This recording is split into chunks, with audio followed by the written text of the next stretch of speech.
마태복음 28장 1절부터 10절까지 말씀 번갈아 가면서 읽도록 하겠습니다. 1절 제가 먼저 보겠습니다. 안식일이 지나고 일의 첫날 동틀 무렵에 막달라 마리아와 다른 마리아가 무덤을 보러 갔다.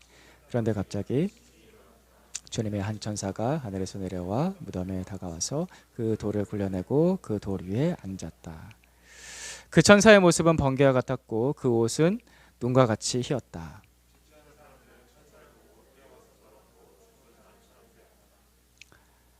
천사가 여자들에게 말하였다. 두려워하지 말아라. 나는 너희가 십자가에 달리신 예수를 찾는 줄 안다.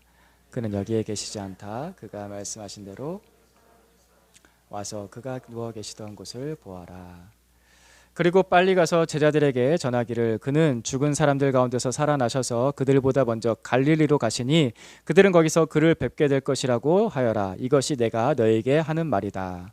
여자들은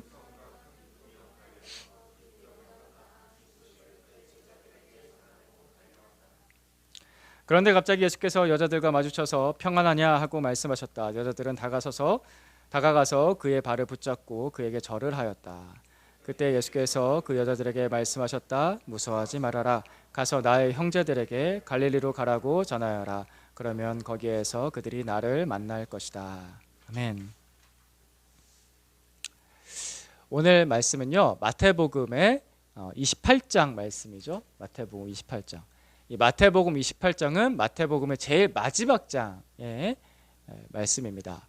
근데 보통 이야기를 마무리할 때 보면요, 어떤 한 이야기를 쭉 끌어가다가 마지막 마무리할 때 보면 그 마지막 마무리는 좀 멋지게 아름답게 마무리를 하게 되는데, 마태복음 28장 제일 마지막의 이야기는 그렇게 아름답지만은 않습니다.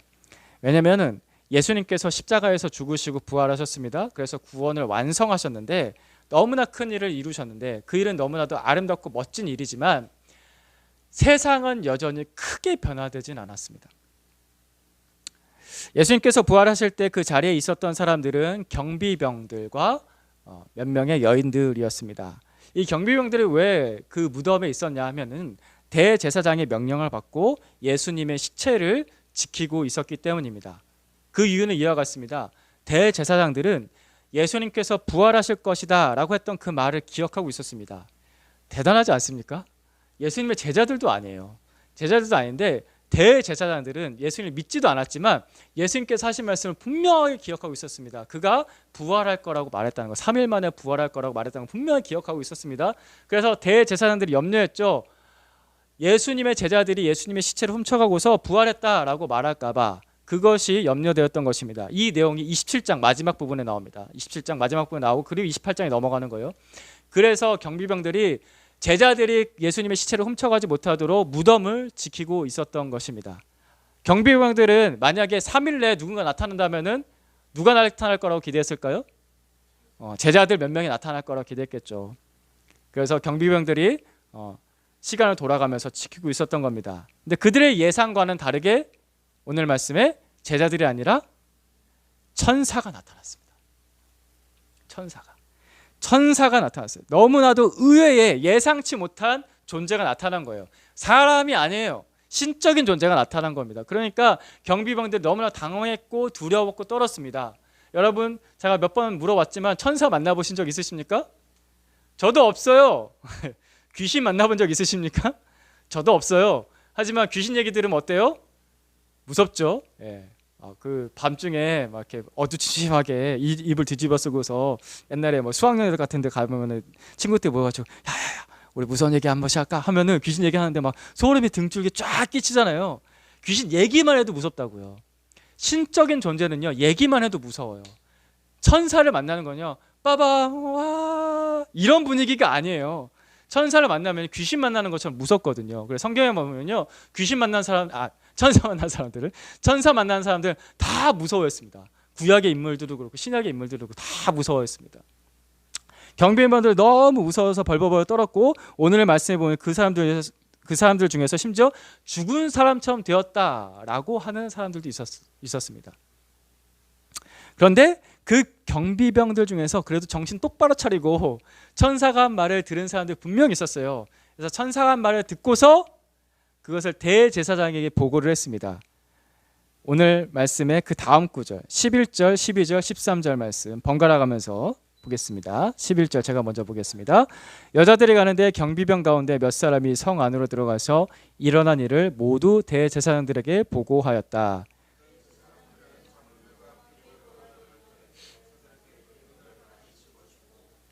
말하였다. 예수의 제자들이 밤중에 와서 우리가 잠든 사이에 시체를 훔쳐갔다 하고 말하여라. 유대교의 지도자들, 대제사장들과 장로들은 예수님께서 부활했다라는 소식을 들었습니다. 그 예수님 누구냐? 바로 자신들이 십자가에 못 박아 죽인 사람입니다. 자신들이 십자가에 못 박아 죽인 사람이 살아났다라는 소식을 들었습니다.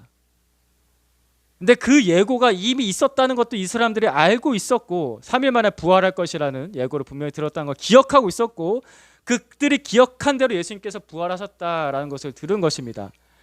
그럼에도 불구하고 이 사람들은 아주 돈으로 쉽게 이 일을 처리해 버렸습니다.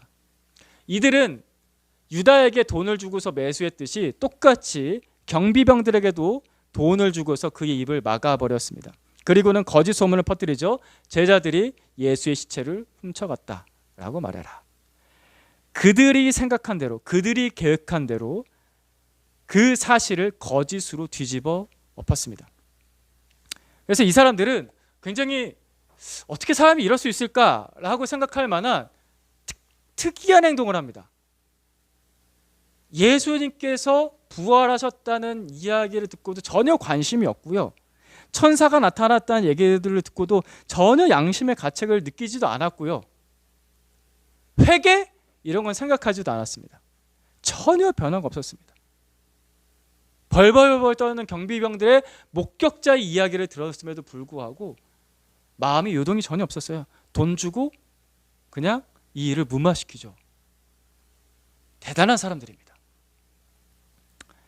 예수님의 부활은 분명히 인류와 한 사람의 인생에 대전환점을 주는 엄청난 일이었음이 분명합니다. 하지만 그 당시의 상황은, 세상은 크게 변화된 게 없습니다. 큰 변화가 없었습니다. 경비병들과 함께 있었던 또 다른 목격자들이 있었죠. 여인들입니다. 이 여인들은 막달라 마리아 그리고 다른 마리아라고 나옵니다. 이 여인들은 천사들의 증언을 들었을 뿐만 아니라 또 부활하신 예수님을 제일 처음에 만났던 사람들입니다. 제자들이 아니라 여인들이 예수님을 제일 처음 만났습니다. 부활하신 예수님을. 8절, 9절, 10절 말씀 번갈아 가면서 보겠습니다. 8절 먼저 읽어주시겠습니까? 시작.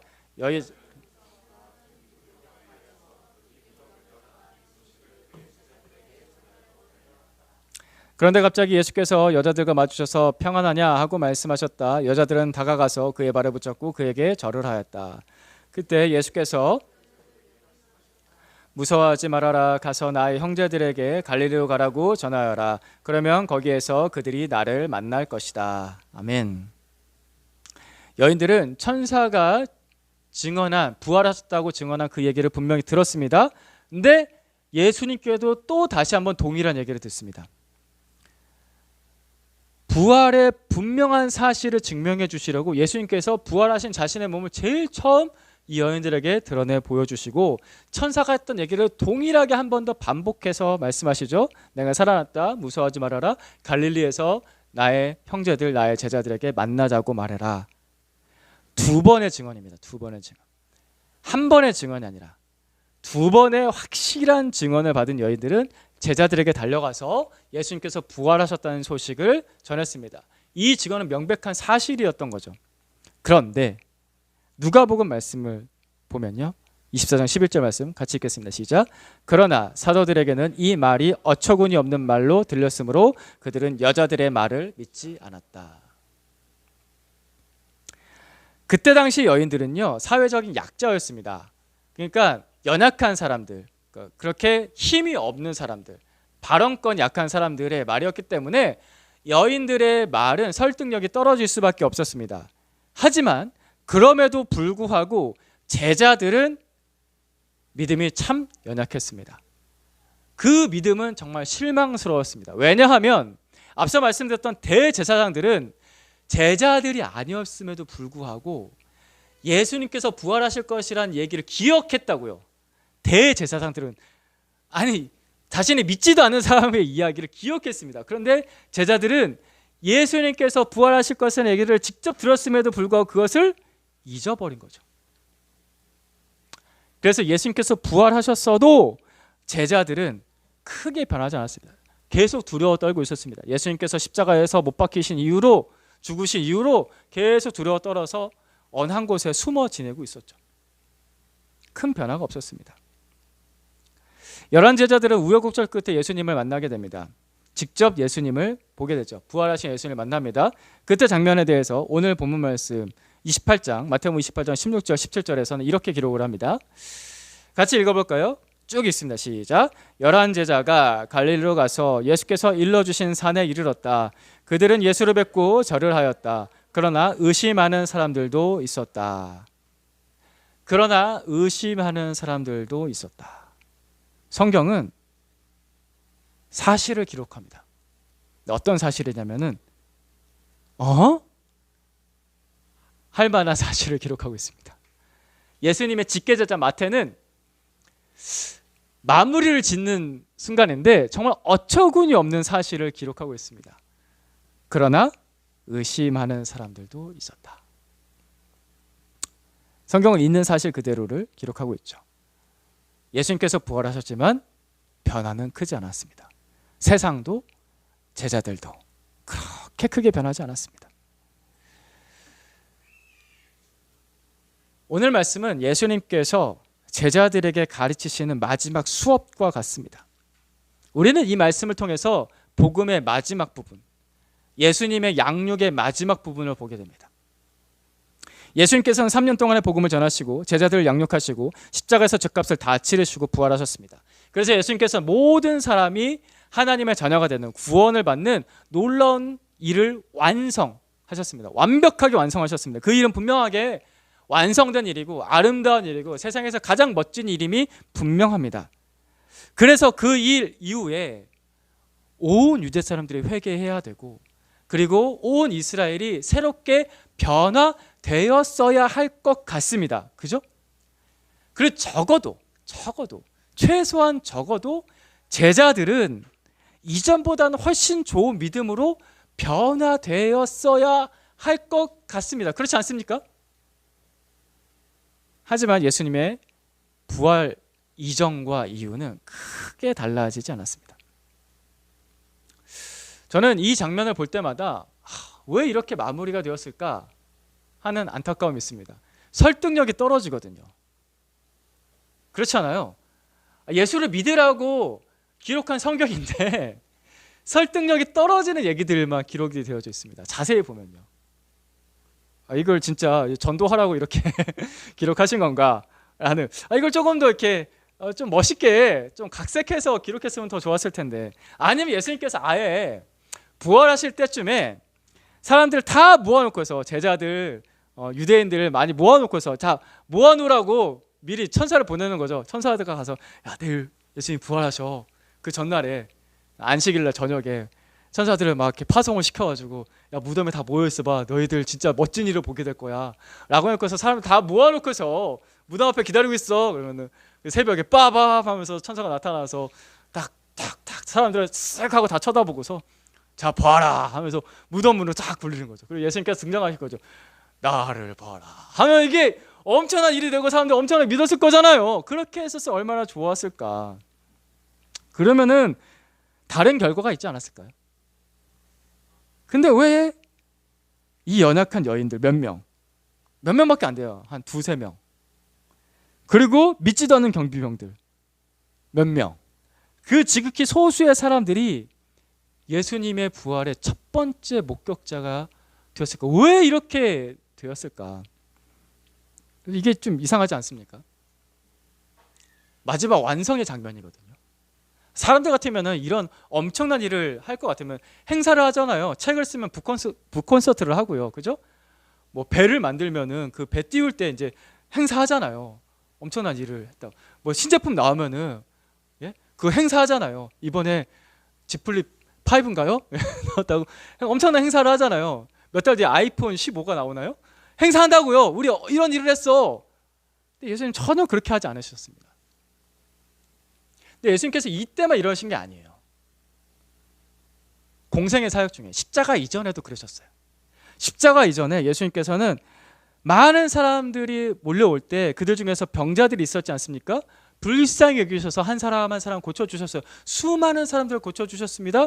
하지만 예수님께서는 그 병자들이 고침받았다는 얘기가 퍼지기를, 소문이 퍼지기를 바라지 않으셨어요. 늘 고쳐주시고서 조용히 해, 얘기하지 마, 그냥 집에 돌아가. 예수님께서 또 말씀을 전하실 때 많은 사람들이 모여들었어요. 남자만 5,000명, 그러니까 남녀노소 다 합치면 한 2만 명. 많은 사람들이 모여들었을 때 먹을 게 없는 거예요.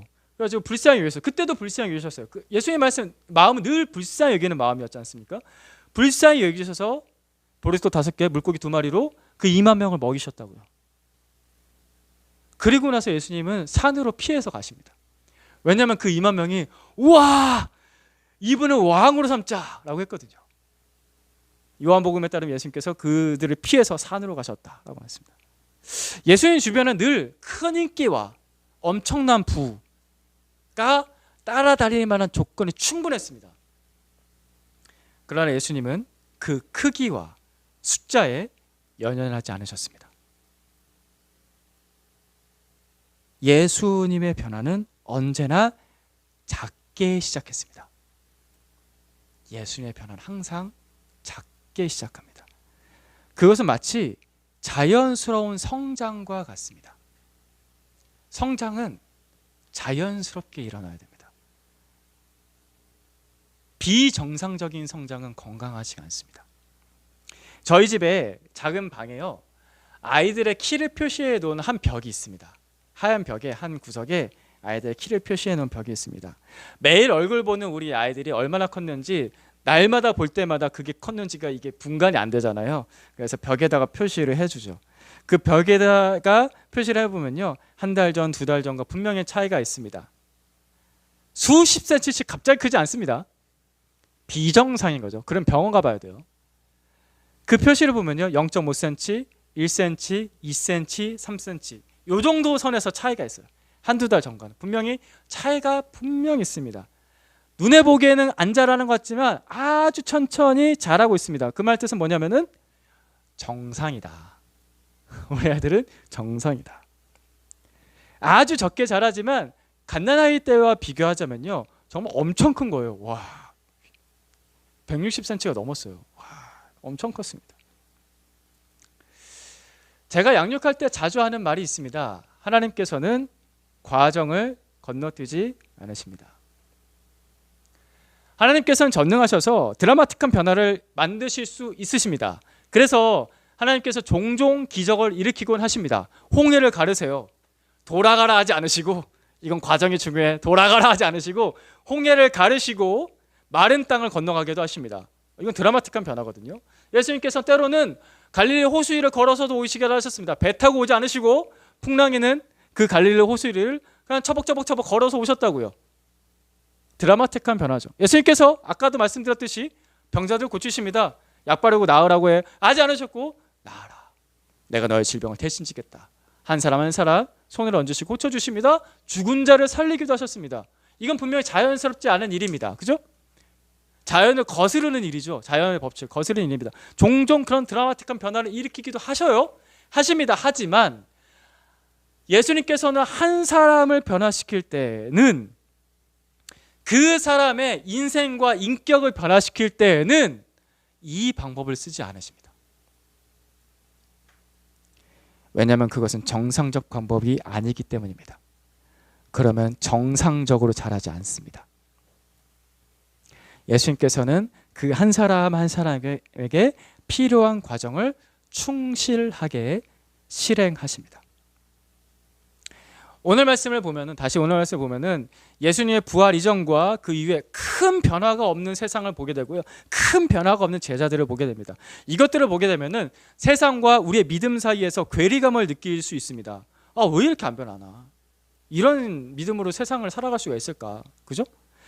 우리는 실제 일상생활에서, 우리 평범한 일상생활에서 우리의 믿음과 너무 동떨어진 세상을 경험하잖아요.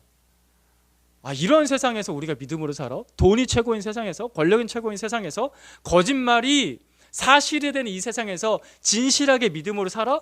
이게 말이 돼? 라는 그런 갈등을 경험하곤 합니다. 너무 안 변해요. 나도 안 변하고 너무 안 변해요. 세상도 안 변해요. 그럼에도 불구하고 성경대로 예수 그리스도를 믿는 믿음대로 사는 게 과연 맞을까? 라는 생각이 들잖아요. 그죠? 처음에 제자들도 그런 괴리감이 들었을 것입니다. 그런 갈등이 있었을 거예요. 그러니까 예수님의 부활을 쉽게 믿지 못했죠. 너무나 충격적인 사건을 봤거든요. 예수님을 죽였다고요. 그렇게 믿고 따르던 예수님이 처참하게 십자가에서 죽었어요. 그게 현실이었습니다. 너무나 처참한 현실 가운데서 예수님께서 부활하셨다는 얘기를 들을 때 그게 믿음으로 반응하기 쉬웠을까요? 분명히 괴리감이 있습니다. 갈등이 있습니다. 그랬던 제자들처럼 우리도 그런 경험을 합니다. 그런 괴리감, 그런 갈등이 있죠. 그죠? 예, 있습니다. 하지만 그 괴리감은 여전히 있어서 큰 변화는 없지만 이 연약한 나에게, 이 작은 나에게 작은 변화가 일어나는 것이 예수 그리스도의 방법입니다. 예수님은 십자가 전에도 그렇게 일을 하셨고 십자가 이후에도 그렇게 일을 하셨습니다. 작은 나에게 작은 변화가 일어나는 것이 예수 그리스도의 방법입니다. 마태복음 13장 31절 32절 우리 교회가 시작하게 된 말씀입니다. 주님께서 약속으로 주신 말씀인데 이 두 절 말씀 같이 읽겠습니다. 시작. 예수께서 또 다른 비유를 들어서 그들에게 말씀하셨다. 하늘나라는 겨자씨와 같다. 어떤 사람이 그것을 가져다가 자기 밭에 심었다. 겨자씨는 어떤 씨보다 더 작은 것이지만 자라면 어떤 풀보다 더 커져서 나무가 된다. 그리하여 공중의 새들이 와서 그 가지에 깃들인다. 아멘. 가장 작은 것이지만 땅에 심으면 자라난다. 이것이 하늘나라이다. 라고 예수님께서 말씀하셨습니다. 예수님께서는 너무나 연약한 여인들을 예수 그리스도의 부활의 첫 번째 증인으로 삼으셨습니다. 그리고 예수님께서는 믿음이 약하고 의심 많은 제자들에게 예수 그리스도의 그 대사명, 너희는 가서 제자 삼으라는 그 대사명을 그들에게 맡겨주셨습니다. 세상에서 그들은 너무나 작은 사람들이었습니다. 하지만 그 여인들이, 그 제자들이, 예수 그리스도의 그 제자들이, 그 소수의 사람들이 예루살렘부터 시작해서 세상을 변화시켜 나갔습니다. 그래서 2000년이 흐른 지금 우리는 이 대한민국 땅에서 예수 그리스도의 복음을 듣고 믿을 수 있는 기회를 얻은 것입니다. 분명히 변화되었습니다. 아주 작았지만 분명히 변화되었습니다. 예수님의 변화는 언제나 작게 시작합니다. 이것이 예수 그리스도의 방법입니다. 그 방법은 분명히 한 사람을 바꾸고 한 나라를 바꿉니다. 상반기 양육을 마치고 2주가 흘렀습니다. 그 양육 기간 중에 분명히 변화가 있었고 분명히 성장이 있었습니다. 그런데 2주가 흐르면서 세상과 부딪히면서 현실과 부딪히면서 그 변화가 작게 보이실 수도 있습니다. 아까 말했던 괴리감, 갈등을 느낄 수 있습니다. 그것도 사실입니다. 저는 그게 사실이 아니라고 말하지 않습니다. 사실이에요. 그런 괴리감을 느끼고 그게 작게 보이는 게 분명히 사실입니다. 하지만 그렇다고 여러분 기억해야 될 것은 그 변화가 없었던 게 아니에요. 그 변화가 거짓말이 되는 것은 전혀 아닙니다. 사랑하는 우리 형제자매 여러분, 예수님께서 주신 작은 변화를 무시하지 마세요. 예수님께서는 우리에게 필요한 과정을 통해 우리를 분명히 변화시키고 있습니다. 예수님께서 나에게 일으키시는 변화에 주목하세요. 작다고 무시하지 말고, 작다고 없었다고도 하지 말고, 거짓말이라고 생각하지도 말고 주목하세요. 예수님께서 나에게 주신 약속의 말씀들을 기억하세요. 계속 떠올리세요. 예수님께서는 아이가 자라게 하는 것처럼 0.5cm, 1cm, 2cm, 3cm 정상적으로 변화되고 자라나게 하십니다. 정상적으로. 아까 말했던 우리 아이들 얘기 잠깐 한 번 더 드리면요, 저희 아이들은요 자기 키가 1cm 자라고 2cm 자라고 그렇게 큰 걸 보면요 굉장히 기뻐합니다. 그리고 와서 자랑해요. 저 이만큼 컸어요 라고 자랑해요. 그리고 그 다음에 뭘 하냐면요, 기뻐하고 자랑하고 세 번째 뭐냐면요, 기대합니다. 나 다음 달에 더 클 거야. 나 이만큼 클 거야. 라고 기대합니다. 기뻐하고 자랑하고 기대합니다. 우리가 예수님께서 내 안에 일으키신 변화를, 그 작은 변화를 잘 관찰하고 들여다보면요, 우리도 기뻐하고 자랑하고 기대할 수 있습니다. 그런 우리 형제 자매들 되기를 축복합니다. 근데 이게 그냥 쉽게만 되진 않아요. 이걸 잘할 수 있는 방법 한 가지를 가르쳐 드리겠습니다. 적용 부분입니다. 기억하세요. 이거를, 예수님께서 일으키신 변화를 기뻐하고 자랑하고 기대할 수 있는 아주 쉬운 방법, 오늘 예화는 하나인데요, 키 예화예요. 그 키 표시해 놓은 벽처럼요, 나의 영적인 변화를 기록해 놓으세요. 나에게 변화가 없는 것 같을 때, 그때 좋았지, 그때는 내가 참 괜찮았었어 라고 하는 추억을 떠올리는 것으로는요 부족합니다. 그렇게 큰 영향력을 주지 않습니다. 주관적인 감정보다 객관적인 기록이 나에게 도움이 됩니다.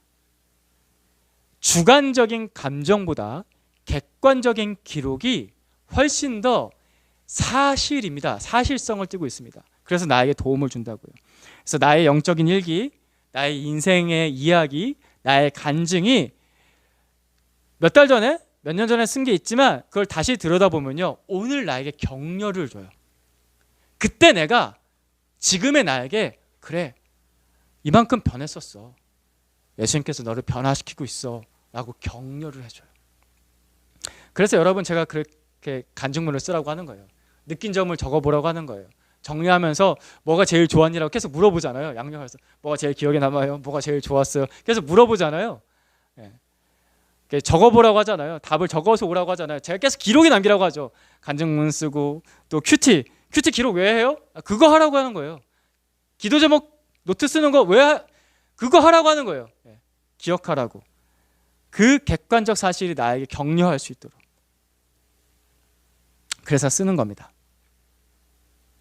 과거의 내가 오늘 나를 격려해 줍니다. 또한 그래서 2000년 전에 기록된 성경이 2000년 전에 기록되었지만 여전히 우리에게 영향력을 주는 것입니다. 기록을 해놓으면은 주관적인 감정보다 훨씬 더 나에게 도움을 줍니다. 마태는, 예수님의 제자 마태는 연약했지만 예수님의 부활의 첫 번째 목격자였던 여인들을 마태복음에 기록을 했습니다. 이 사람들이 첫 번째 목격자였다. 그리고 또 마태는 믿음이 부족했고 의심이 참 많았지만 그 제자들, 이런 표현을 쓰면 좀 죄송하지만 형편없는 그 제자들이 예수님의 대사명을 받았다라고 기록해 놓고 있습니다. 성경은 이 작은 사람들의 변화와 구원과 성장, 그리고 이들이 세상을 변화시켰다라는 인생의 이야기들이 기록된 일기장과 같습니다. 이제 이 작은 사람들에게 변화를 일으키시는 예수님을 주목하겠습니다. 주님께서는 그 작은 자들을 형제라고 부르시고 그들에게 대사명을 맡기시죠. 10절 말씀, 그리고 16절부터 20절까지 말씀 번갈아 가면서 보겠습니다. 그때 예수께서 그 여자들에게 말씀하셨다. 무서워하지 말아라. 가서 나의 형제들에게 갈릴리로 가라고 전하여라. 그러면 거기에서 그들이 나를 만날 것이다. 11제자가 그들은 예수를 뵙고 절을 하였다. 그러나 의심하는 사람들도 있었다.